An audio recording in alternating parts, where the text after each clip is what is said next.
This is The World at 6 on CBC Radio 1. You can find us on the internet at cbcnews.ca, and for our latest podcast, go to cbc.ca/podcasting. Canadian journalist Amanda Lindhout's ordeal is over, but hundreds of other hostages remain captive in Somalia. Pirates are holding an estimated 200 foreign nationals for million-dollar ransoms. But they've also seized dozens of prominent Somali citizens. Political analysts liken the failed African nation to the Afghanistan of the 90s. Our security correspondent Bill Gillespie reports.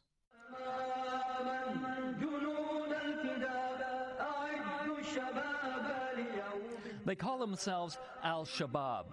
Their website features pictures of eager young men draped in ammunition belts, some wielding guns almost as big as they are.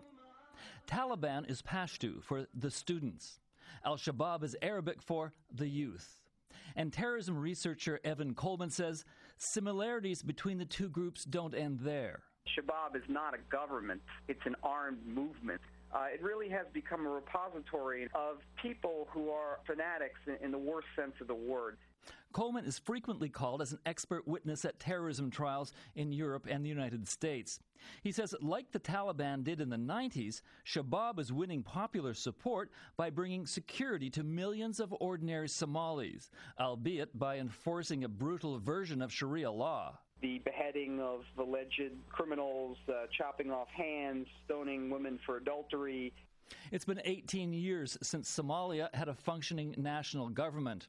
And the head of the Canadian Somali Congress, Ahmed Hassan, says brutal local warlords have filled the vacuum. Checkpoints, looting, rape, and so on.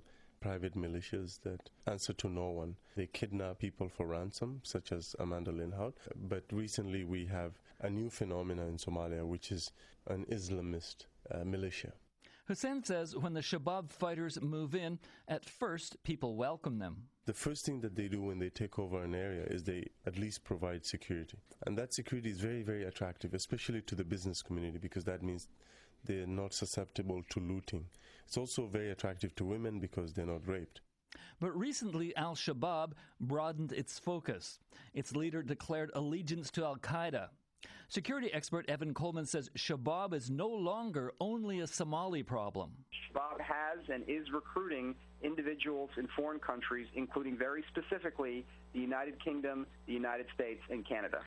We're waiting for the enemy to come, try to blow up as many of their vehicles as we can, and kill as many of them as we can and take everything they got. 18 months ago, a video of an American-born Muslim calling himself Abu Mansur al-Mariki popped up on a jihadi website. He appeared to be leading a group of Shabaab fighters attacking a military convoy.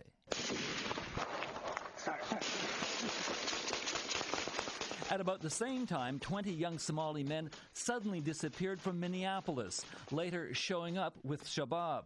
And recently, 5 young Somali Canadian men from Toronto may have done the same thing. Ahmed Hassan says when most Somali Canadians hear stories on the news about the Lindhout kidnapping or their young men joining Shabaab, they cringe. There is a serious concern of backlash because that negative publicity will inevitably fall on the community. Today, Shabaab controls Somalia's southern regions.